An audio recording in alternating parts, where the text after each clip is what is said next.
Welcome to Laughter for All. It's the podcast with comedian Nazareth. Well, hello, and welcome to another episode of the Laughter for All podcast. I am comedian Nazareth, and you are watching episode number 250. 250, yes, for almost 6 years now, we've been doing a podcast for you. Why is it for you? Because we don't try to make any money off it. Some people, I get all these texts and not texts like social media ads and emails saying, hey, you can monetize this, you can make money of this. And we have not. I didn't even try. My goal from every episode is that our guest will be able to bless you in a way, give you an idea or two, something you can meditate on, dig on, and try, learn from, help you with health, with leadership, with whatever it is. And today is no exception. But before I bring my friend, I just want to let you know this Friday, July 11th, 7-Eleven. Hey, baby. Oh, that's why they booked me. Anyway, I'm going to be at Calvary Ventura in Ventura, California. Remember the song Ventura Highway? Just take that highway to Ventura. I'm going to be at Calvary Ventura. They're doing a couples comedy night. A couples comedy night. It's $20 per couple. I always love it when they don't charge too much or they don't charge at all, because we want the people to be able to be blessed. People who can't normally not afford it, but they don't budget for entertainment because their paycheck will only covers the inflated prices of gas and food and all that. So that's what it is. So I'm going to be there this Friday. If you want to learn more, you can come to my website, nazarethusa.com, and just go to my events, my calendar, and you'll be able to click on the link and be able to get the tickets or get them at the door. But I'll be there. Door open at 6:30 p.m. Showtime at 7 p.m. Pacific time. So if you want to be there. After that, I'm taking a hiatus, maybe not from the podcast. I may be able, but I'm doing a surgery and I'm going to be off for a while. Again, I told you last week, I'm going to have my hip replaced because at age 17, I had a water ski accident. Yes, Jesus walked on water. I went 35 miles an hour behind a boat on it, and I fell and I hit concrete water and I injured myself. And should have done it 20 years ago, but I didn't. I ran 2 marathons because you can be stupid and injured at the same time. I did that. So anyway, so I'm going to be doing surgery on the 31st, and I'm told I have to be down for at least 20 days, and I will do that. Then I'm going to be in Seattle. So if you're in Seattle on the 23rd of August, I'll be at the House Church in Snohomish. But go to my website for that. Enough of this. This friend, I've known him for years, long time ago. The reason I like him a lot because his name is named after a city too. I'm Nazareth, he's Egypt. We're 6 hours away. The Sinai Desert is what separates us, but not today because we're going to be together. He's a great leader. He is a life coach. He's a mentor. He's an author, and he's a believer. He pastors too, and he also talks about how to break free from conventional thinking, convenient excuses. Oh, that's good, and the tendency to shift blame. Ouch. I'm hurting already. And join me on a transforming journey, one step at a time, with my friend, Egypt McKee. Welcome, my friend. Wow. Thank you. What an intro. I'm like, who's he talking about? You listen, you're in Texas. Where in Texas are you? You know what? We were in Texas up to about a year ago. So I was our second stint there, North Dallas area, little city called Melissa, just north of McKinney. Okay. So yeah, we really enjoyed it there. Love the folks at Texas, but now we're up here in the cold, to the west of Chicago. It's it's no messing around. And you know the question when you move, someone's always like, "Why would you move from California to Chicago?" Yeah. And it's one word for me: family. And they're like, "Oh, okay." Okay. End Yeah, of discussion. We shall speak no more on this matter. depending which family, like if it's your mother-in-law or in-laws, I don't think that you want to take the fault for that. Well, that's the truth right there. But I tell you, if it wasn't for family, I tell you, this would be a tough sell. It would be a tough sell. You know what, you have a great story, and let's start with that one. You have a mom who was a teenage mother. She gave birth Yes. to a single mom. What Yes. was that like? Tell us Oh how my goodness. you moved from there to where you at. Well, a couple things too. So first of all, I am the oldest. I always say, listen, I'm the oldest of five. That's only a partial truth. When you look at genealogy, my parents never married. My mom got pregnant, 18 years old, had me. You're talking about a high school kid becoming a mother, Mm, of of this kid. And so many young girls are in that situation for whatever reason. Listen, I'm not even trying to assign blame. I'm talking about the actual responsibility thereof. So I grew up without a daddy in the home, and mm, watching other families with daddies that are always around. That was a tough thing for me.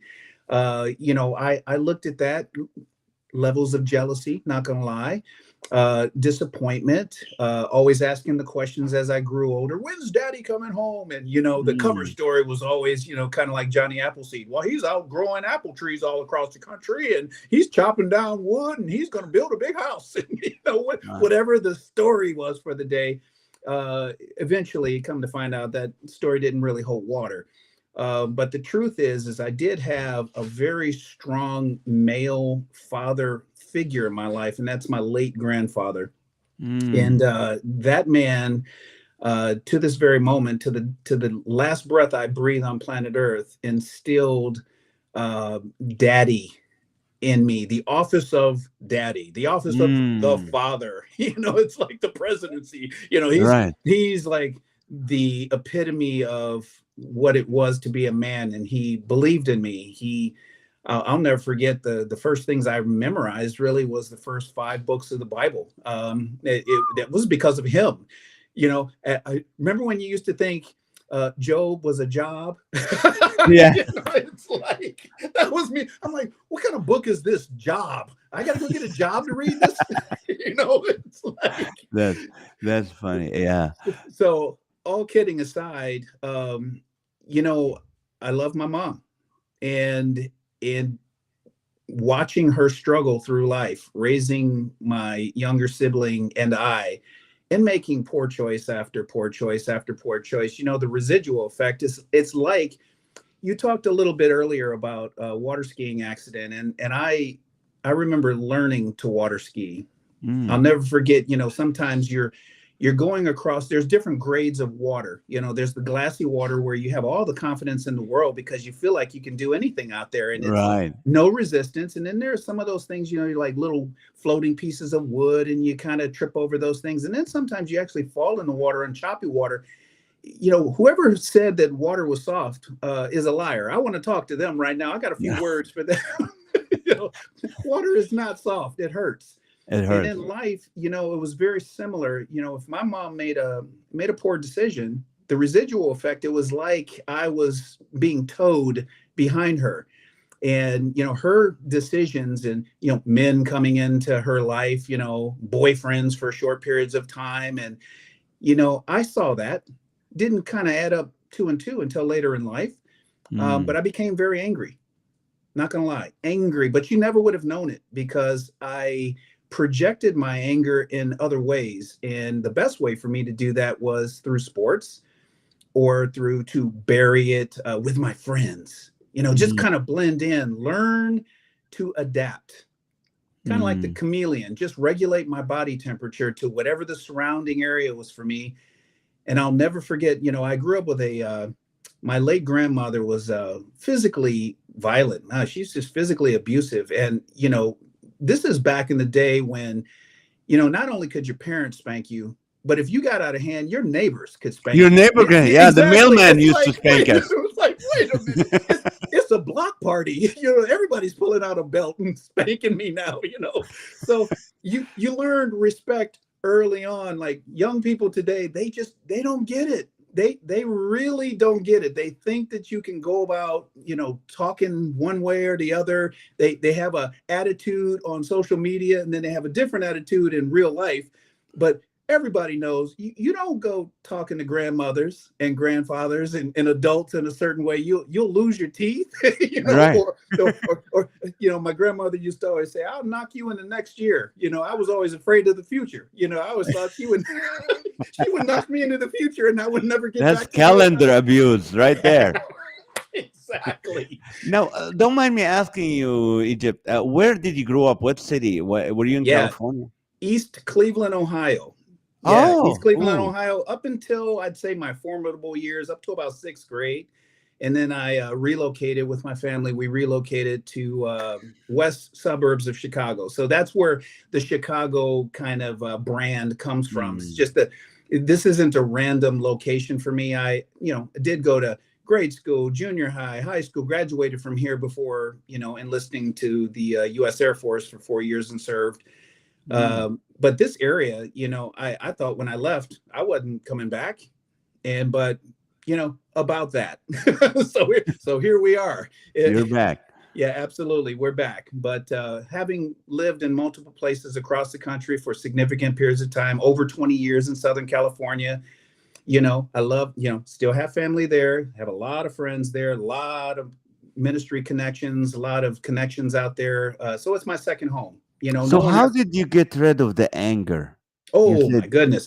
The anger was never really gotten rid of. That's the misunderstanding about carrying around unchecked anger. It's like walking into a party where you've been invited and the person at the door asks for your coat. Hey, can I take your coat? They're not taking it. They're not stealing it from you. They're going to put it in the coat closet. They're going to put it in the closet. They're going to they're trying to lighten your burden. But anger is one of those things you don't really ever give up, mm, because part of it is the attitude is that I deserve this thing. I deserve to be able to always reserve the right to accuse you in the future. I reserve the right to hold myself one notch above everyone else for everything, whether I understand it or whether I don't understand it. I love the way you set the tone for our talk today, because there's obviously things we can get into a laundry list of what I call heated topics. But see, those are topics. Guess what? What's the common denominator about controversial and heated topics? They all right. need a little anger. Yeah. It's a requisite. If you don't have it, have you ever heard anyone get into a controversial conversation without anger? It's weird. Right. It's like going to the library and studying, and you're just too calm. Like, wait a second, shouldn't someone throw a fist or a brick or a a shoe or something? Yeah. And You you know, you think they're setting you up. Like, why is he so calm? He's gonna do something. Absolutely. And you know what? It diffuses everyone else to the point where they actually believe that you're stealing something from them. So they feel like they have to equalize your level of anger. And for Mm. me, I just learned to never really get rid of it. I could always pretend. You know, I was just really good at pretending that, you know what, I'm not angry if I just put on a great happy face. And people Right. would say, "Oh, that Egypt man, he's a real funny guy. He's a fun-loving guy. He's a great athlete. He's a great guy. Wonderful." But behind closed doors, they didn't know who I really was. If you look at my social media, do you see anyone crying on my pages? Do you see anyone with mascara flowing down their face? Do you see others, in trauma? No, you don't, because that's what I called the proverbial cover story. And that's what Mm. I made my life, was just the cover story. And it was just a matter of how much I was willing to share. When you're pulled over and the police say, step away from the car, you know why they ask you to do that?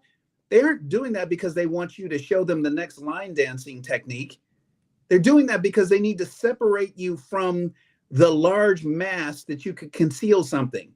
Well, see, when God says step away from the anger, you gotta step away with both hands up because you gotta release the grip. And Mm, I always had one good grip on because I always thought I might need it. I might need just a handful of anger to just sock it away. There's got to be a pocket in here. I'll shove it away just for safekeeping.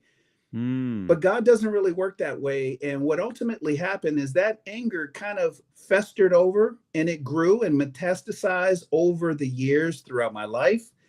And I got to tell you, I just privately maybe assaulted myself. So instead of going out and assaulting anyone else with strong language or violent acts or crazy ideas, I would just talk negatively about myself. Well, you mm. know what you didn't do? Well, you know whose voice that is. It's very interesting because we do have an enemy. Right. And people love to say, well, here comes the religious part. No, that's not religion. That's reality, brother. That's reality. Mm, We do have an enemy, and his name is Satan. Guess what person he speaks in? And without running the risk of running a remedial English course, Satan speaks in first person. So whose voice is first person? So for you're me, it's going to be my voice. And when he speaks, it sounds like I thought it up. This is why we have to be so very careful to guard our minds, guard our hearts. This is not a motivational speech. This is probably, you know what, you've been in many of the same places I have. We have overlap.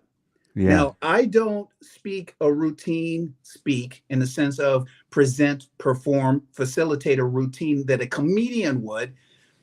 But I'll tell you what, I've spoken over 1.5 million high school and college age students in the last 20 years across the Mm, country.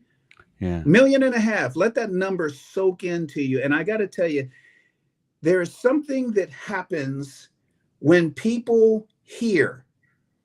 You have to first believe that what you're hearing is credible.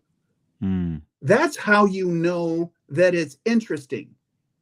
This is why the psychological effect of social media is so pervasive, not in just young people. We act like this is a young people epidemic. It's not.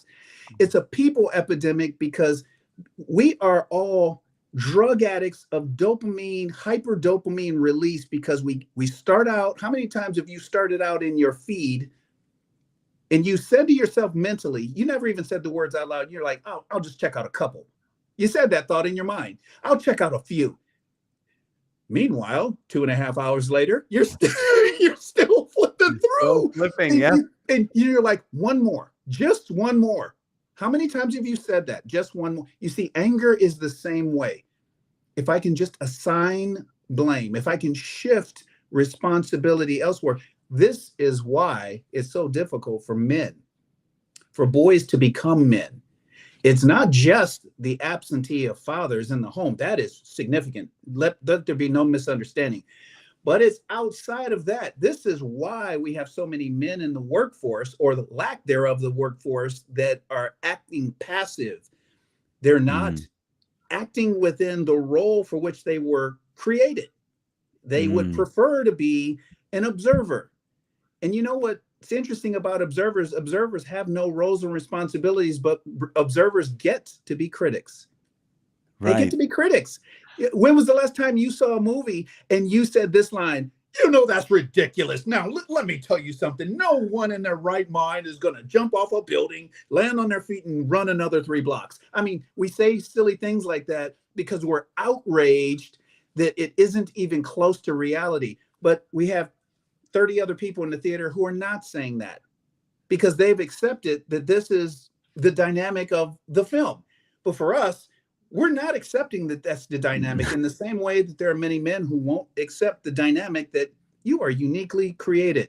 If you would just not behave in that, but if you operate in that, you'd see that there are other things available to you that you never knew possible if you would actually live in the purpose for which you were created. Well, tell me now, Egypt, how did you go from, I know you had a good father figure, your grandpa. How Yeah. did you get from that point where you have anger, you have, there's jealousy going on, but Mm. how did you learn to stop the excuses and to shift the blame and all that? How did that happen? What was that? Like, You know what? Here's what's interesting. It wasn't an actual event for many people. And you said it even earlier. You said you had an event that led to your hip. Now you have to have a decision to remedy that. Okay, mm, that's great. So you have tied it to a very specific event that triggered a chain reaction. For me, there right. was no one event, there was a series of events. And the series of events, I'll tell you what, it isn't even funny, but I'll share it because it is painful. And part Mm, of it is that in the height of my early career, I channeled my anger in the sense of accomplishment. And the accomplishment was the the moving from job to job with a greater promotion every time I would make a move, and the accolades that come along with that, the roles and responsibilities, the titles, and all of these things. And all this time, my wife is praying. Listen closely, not for me, but against me. she, wow. she is literally, Lord, I pray that you would humble my husband. Okay, so word to all of you wives who happen to be praying that your husbands would be humbled. Don't forget, you're married to him. So when God chooses to fulfill your prayer, you're going along for that ride, and it's going to be a wild ride. So ultimately, I was surrounded by a series of men that I had known for quite some time, but in a large way, I sensed that God started turning on light switches. And the light switch is really this. It's the sense of transparency where a man can actually be a man. So you don't see one, but if this were a card and I had it in my pocket, every man has something like this. And it's like, I have to call it, I'm going to pull your man card. Your man Mm, card is your declaration. It's like your constitution of everything it means to be a man. mm, And for some of you, you're a man, but you're also a daddy. Some of you are also a husband. Some of you are uncles. Some of you are, you have other roles that you carry out that are really important roles. Well, I had some men pull my man card, and we had to have some serious discussions, and they were heated. mm, They were heated because for once they had to say some things to me that I didn't want to hear. I didn't want to believe about myself, and that ultimately I didn't want to do. Because, mm. if someone says, really, you're not who you think you are, and I'm going to tell you why, you have not just an obligation, but you have a responsibility to respond to that. And I'm not talking respond with words, but respond with action, Mm. with action.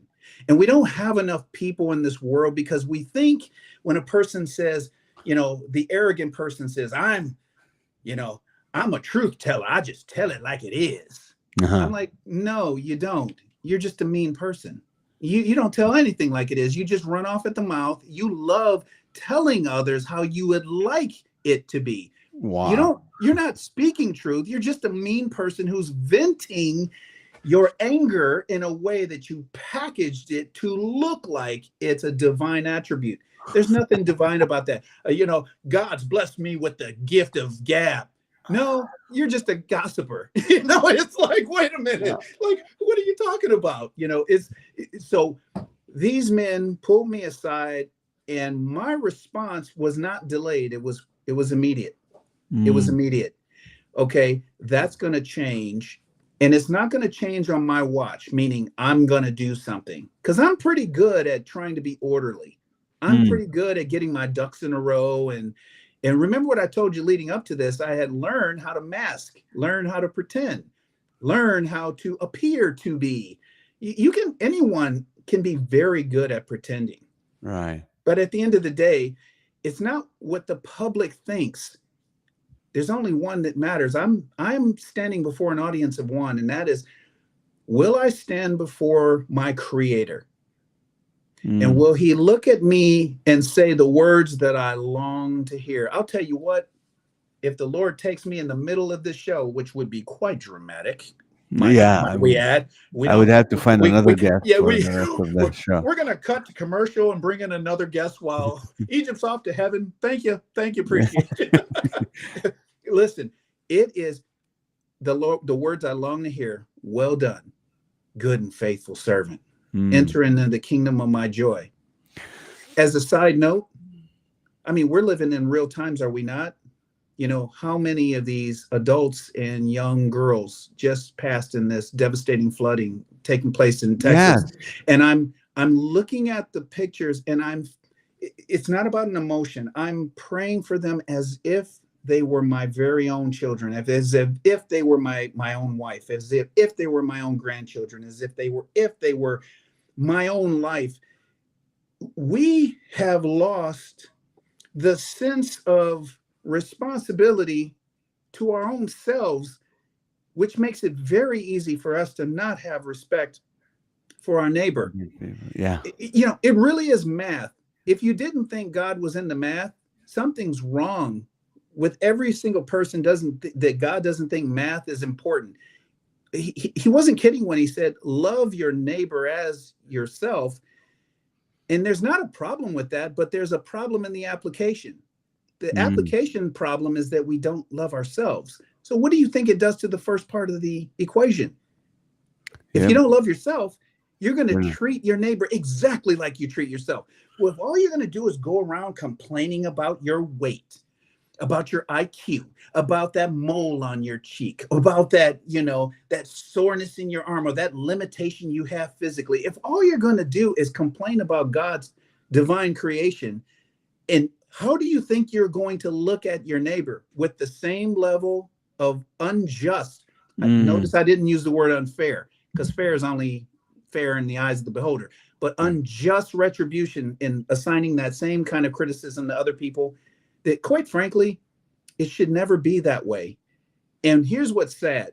When I compare my upbringing in the late 60s throughout the 70s as a young kid, young kids then, if you compared them to the same age right now, 40, 50-year gap, if you look at the difference in behavior, culture, mindset, worldview, level of public discourse, you know, if you didn't like what somebody was wearing, you didn't cuss them out.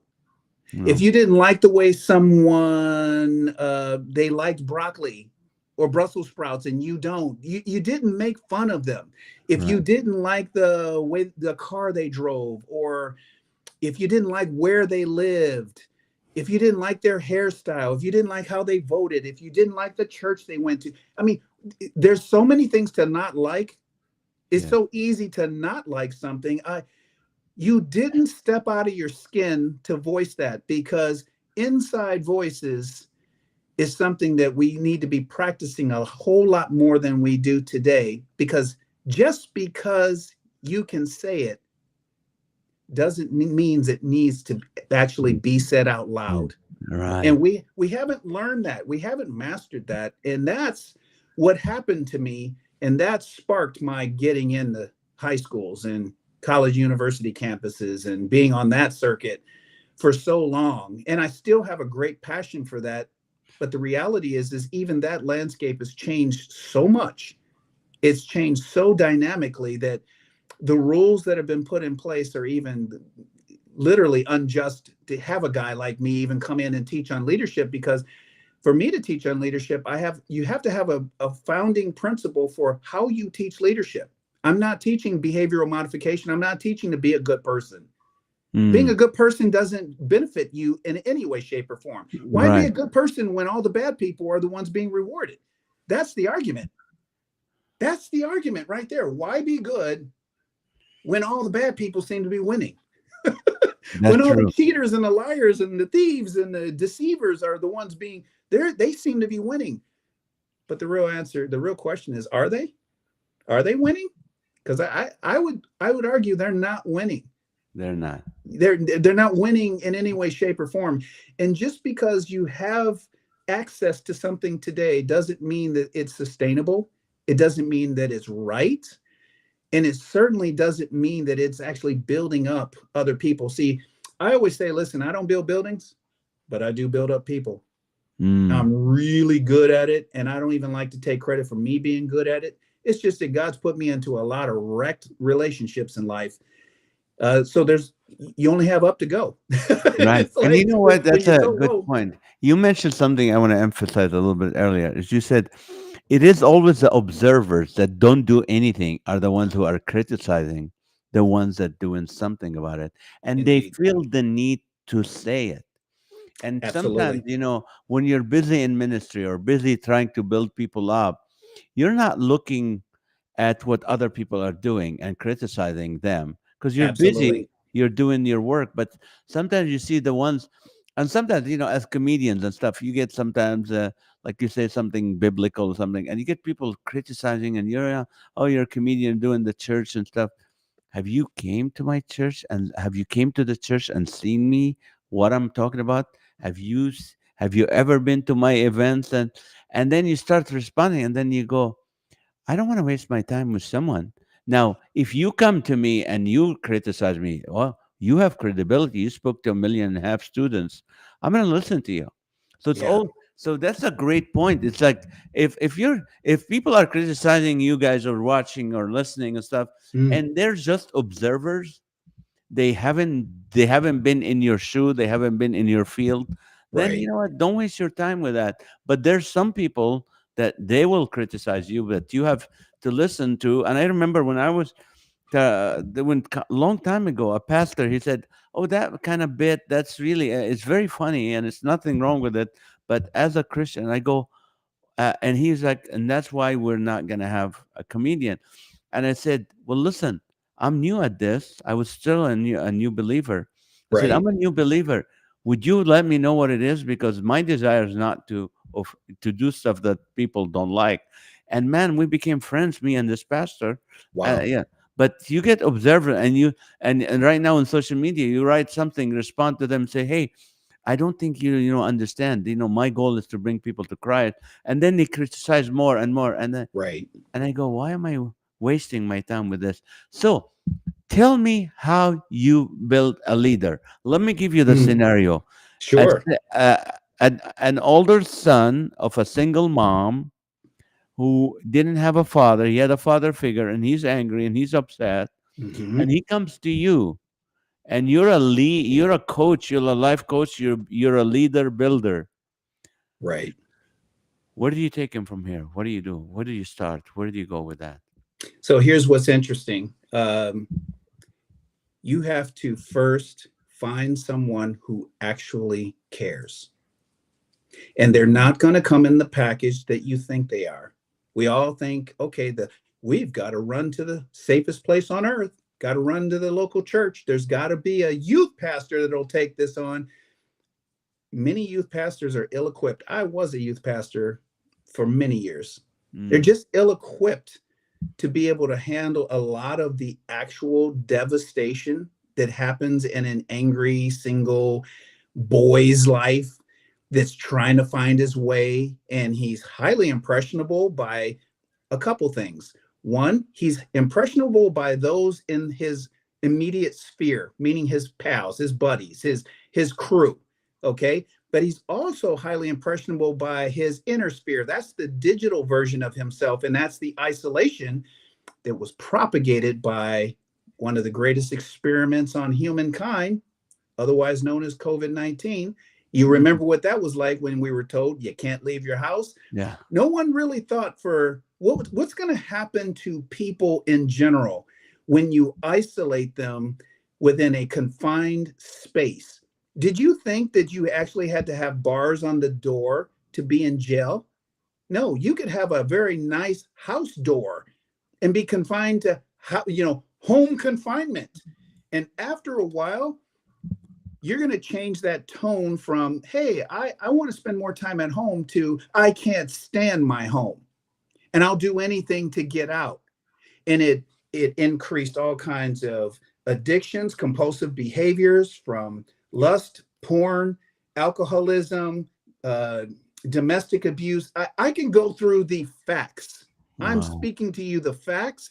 And we thought that they were limited to just adults or working adults. They really were not. If you look at the real numbers underlying the figures that no one really wants to get into, because if you really uncover what happened during that period, this young boy in this condition needs not one mentor, he needs three. And I talk about the Paul, Timothy, Barnabas model of discipleship. Okay, so here's what I mean by that. Always look at yourself as being in the middle equation. So you need a Barnabas. That's a very specific kind of a mentor slash discipler slash facilitator of ethics, foundation, truth, life. That's someone who's been in the faith, who's been a Christ follower. They're strong in their faith. They've made some epic mistakes. They've likely been where you are before, but they're a lot older than that individual. Then you need that person who's much younger. You always wonder why there's that person who always loves you, but they're irritating to you. You're like, get off me, kid. You're bothering me. I don't know why you like me so much, because you're really irritating me. Well, really, there's a responsibility here. It's what I call the push-pull that you find in Scripture a lot. And that is that when God sends us out, when he sent out the disciples, remember, in pairs of two, and he sent them to places they'd never been before. What does that tell you when God sends you somewhere you've never been anywhere before? Here's what it means. It's you specifically. You get an invitation to do, let's say you're going to do 7 shows in 10 days, and they are epic. They're epic. But it's outside the country. You need an interpreter. You see how I'm adding on layers here, and you have zero credibility. You have zero reputation. How does that affect your message? How does that affect your comedy? It affects it dramatically. Right. Because there are things that you wanted and are accustomed to including that you have to say, I got to scrap that all together. And if I'm going to do it at all, I have to do it with a completely different approach. The same is to be said about this metaphorical young man who needs a mentor. And Life Coach is really the secular derivative of a discipler. Really. The truth is you need more than one. We often think, if I can just find one person to step in and give them 1 hour a week or 2 hours a month or something, like a Big Boys, Big Brothers, Big Sister. Don't get me wrong. Those programs are fantastic because it's better than nothing. Right. But you're talking about something completely different. The way I approach mentoring is not from the perspective that I'm going to be your savior, because I tell you, I've come to the place in my career and throughout my ministry and my work with young people and adults, a lot of adults now, that I don't sit around waiting for the excuses. You got to get good and ugly. There's no more rock bottom. You've been at rock bottom. You actually been trying to crawl up out of the pit, and you stink, you're muddy, you're slimy. And that's when I come in, because I don't mess around with, I'm not trying to be proud or boastful and saying, I'm going to beat you up verbally. I don't do those things. I'm going to love you. But here's the thing. And here is the thing. You have to do what I ask you to do. Okay. And most of what I'm asking you to do is not even about behavior modification. It's about reading God's word. And I'm sending you someplace very specific, very specific. So we may start in the New Testament in the book of John. We may start in the Old Testament in the book of Proverbs, potentially the Song of Solomon. Song of Solomon? What are you talking about? How is that going to heal somebody? I can't even begin to tell you the majesty in the Song of Solomon. Most Christians have never even read it. Right. Most. I am not kidding when I tell you that. It's my firm belief. I believe likely somewhere around 8 or 9 out of 10 Christians have never read the Song of Solomon, because they feel this is sensual. This is creepy. Should this be in scripture? This sounds like, is this Christian porn or something? No, it isn't. It is the right relationship between man and woman. And here's what's interesting. And here's what I love about little kids that see their mom and dad together, hugging each other, kissing each other, goofing around with one another. It's not just that's healthy. That is so necessary Mhm. in demonstrating the right order between man and wife and Mm. how that interaction should be. And there are plenty of you who are maybe watching and you're divorced or you were never married. I'm sorry. I still love you. And listen, whatever God's God designed for you, there is a right balance in that relationship. And we need to see that. This is why I love to see grandparents, old as they are, still spry, got a kick in their step, smile on their face. They're not all cranky and ornery and Right. complainy, but they love life. They love one another, and they demonstrate not what you have to do, but rather what you get to do. Mm. I get to glorify God in this most profound way today. Are you kidding me? This is a great responsibility. So, the young man like me, I have to tell you, it comes down to this: you either take it or you leave it. Mm. You take it or you leave it. And that is the end of the day story. And that is the truth, because you don't have to be a young guy, you can be a young girl. But we're all asking the same question. You know what that same question is? It's really kind of Wow. simple, but it goes like Wow. this: am I going to be okay? Mm. That's really what we're asking. If you really want to simplify what's going on in our lives, we just want to know, are we going to be okay? And Wow. the answer is sometimes we don't have the answer, because I don't really know if I'm going to be okay. Are we basing that on life's conditions, or maybe a bully in our life, or maybe bills that were unpaid, or maybe a sickness that has not been dealt with, or bad news that we receive? Whatever we're dealing, there's only one greater than okay, because God didn't create us to just be okay. Yes. Wasn't about okay. He didn't, and God created man and it was okay. The angels are like, yeah, that's Yeah, okay. that's all right. Yeah, he's all That's right. all right. I guess it'll work. You might want to do a little feminine version of it too. So that's not, no, God's creation for us was greater than okay. Yeah. And yet we're all asking that question, whether we ask it out loud, we are certainly internalizing that. And we incessantly repeat that question over and over again until we have the assurance. And that's where the life turns, is when the young man or the young girl can go through that discipleship, and they can be in such a position, not where you can let them go, but where you can let them go and they go find someone else and they repeat that mentoring cycle. See, that's the whole point of mentoring. This is why corporations don't invest in mentoring. This is why they're afraid of mentoring, because they think corporate training was about, we got to bring a leadership development guy and a workforce development guy in to come in here and teach all of our first line supervisors how to be more efficient supervisors. Mm. Do you really think the bottom line is dependent upon more efficiency? The bottom line is dependent upon right people with a right mindset that will go over and above because they choose to, and because they get to, and because they model it to the next layer, because they model the discipleship to the person who will someday hopefully replace them. But that's not how we think. We Right. love tribalism. We love our territory. I don't want anyone to know what I know, because if they know what I know, I'll lose my job. We Yep. think we actually have a grip on something. We never had it in the first place. That is immaturity at its epicenter, is L- holding on to something that we never had. Let me ask you this. You were 19. You got married at 19, young Yes, man. Were you a believer in Christ yet? How did you come to know the Lord? I did. I will tell you this. The ministry was a national ministry at the time. It is no longer. I don't know when it phased out, but it was a teenager ministry called Campus Life. Yeah.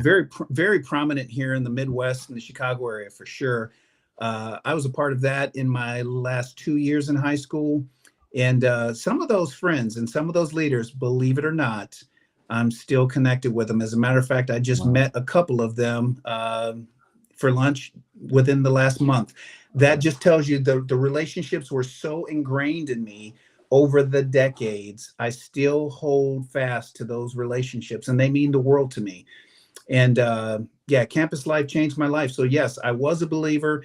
And then when I enlisted into the U.S. Air Force and served 4 years there, it was a great joy of mine to be able to share Christ with so many men that I didn't even know, from the man on the moon. And some of them, goodness gracious, after more than 30 years ago, having served, I still have relationships with some of those men as well, some of my former veterans. So it's an amazing thing to know what you get to do, not what you have to do. But this is a joy that I would never want to, conceal from anyone. This is the very purpose of my existence. Tell me about your latest book. What was it about in a Yeah. little bit?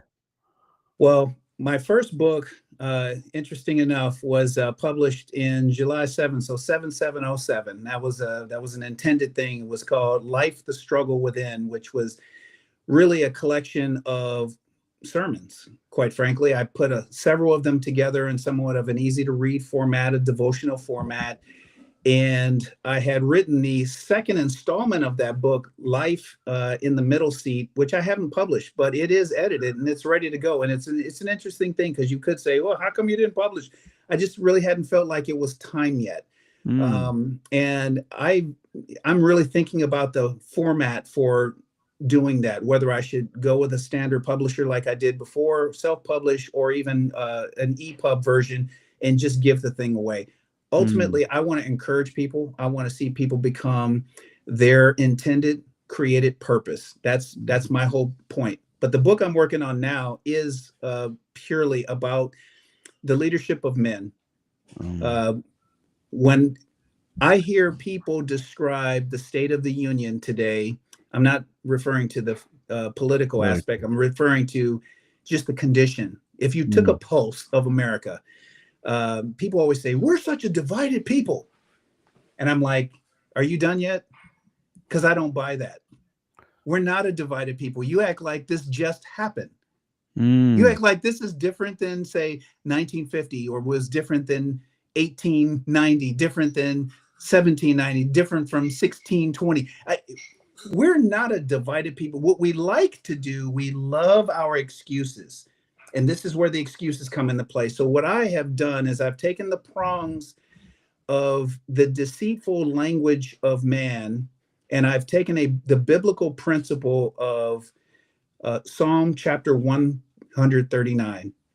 It's a very short chapter, but it will change your very life, because God talks very specifically about his complete, comprehensive, intimate, and eternal knowledge of man. The psalmist wrote things like, if I run to the farthest part of the sea and try to drown myself, there you there. If I make my bed in hell, there you are there. When I get up in the morning, my thoughts are far off before they ever become a thought in my mind, which becomes an intent in my heart, which is executed as a thought on my tongue. You even knew that before you even created me, before you even framed the earth. Like, wait a minute. Anybody with that level of intimate, and God says, wait a second, my thoughts for you are more than the grains of sand on all the seashores on the planet. Amen. I don't know if you've asked ChatGPT or Grok or Google or Copilot or any of them, how many grains of sand would you estimate are on? Do that off film here, and I will tell you, it's like a number that virtually doesn't exist. The number is so staggering, the human mind can't even comprehend the powers to the powers to the powers to the powers of how many grains of sand are on the face of the earth. And then if you say, wait a second, now that's just where God began. That's all of his thoughts just for you. That's just for you. Amen. That's just for me. Like, I think about my wife a couple times throughout the day, and I think I'm doing good. Now, God said, you don't even hold a little shot glass of sand to what I got.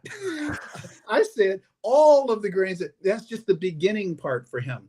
So it's an Amen. amazing thing. So what I've done is, if you look at leadership as being birthed out of Psalm 139, when I tell you it'll change your life, it will. Because now this is written specifically for the 20s, 30s, 40s, and 50s working professional.